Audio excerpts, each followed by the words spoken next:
Time is a cruel thief. It steals our strength, our memory, and eventually, our dignity. But we often forget that the old hands that tremble today were once the strong hands that built our future. Once, there was an old man. In his youth, he was strong and proud. He worked hard every day to raise his son. He sacrificed his own dreams, his own comfort, just to make sure his boy had a good life. But as the wheel of time turned, strength left his body. His eyes became blurry, his step faltered, and his hands began to shake uncontrollably. Unable to live alone, he went to live with his son, his daughter-in-law, and his 4-year-old grandson. At first, the family welcomed him. But as days turned into weeks, the old man's physical condition began to annoy the husband and wife. Dinner time became a struggle. The old man's shaking hands made eating difficult. Peas would roll off his spoon onto the clean floor. When he tried to hold his glass, milk would spill on the tablecloth. The son and daughter-in-law became irritated. They didn't see a father who loved them. They only saw a mess they had to clean up. "We must do something about father," the son said angrily one night. "I've had enough of his spilled milk, his noisy eating, and the food on the floor."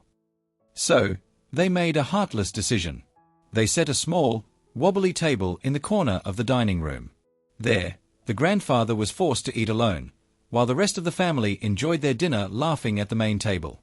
Since the old man had broken a dish or two with his shaking hands, his food was now served in a cheap, rough wooden bowl. Sometimes, when the family glanced in his direction, he had a tear in his eye as he sat alone.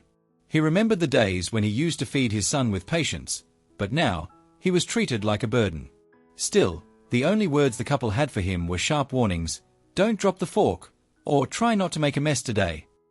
The 4-year-old grandson watched it all in silence. His innocent eyes observed everything. One evening before supper, the father returned from work and noticed his son playing with some wood scraps on the floor. The boy was focused, using a small hammer to shape the wood. The father smiled, thinking his son was playing a game. He asked sweetly, "What are you making there, champion?" The boy stopped, looked up with big, innocent eyes, and responded just as sweetly, "Oh, I am making a little wooden bowl for you and Mama." The father was confused. "For us? Why?"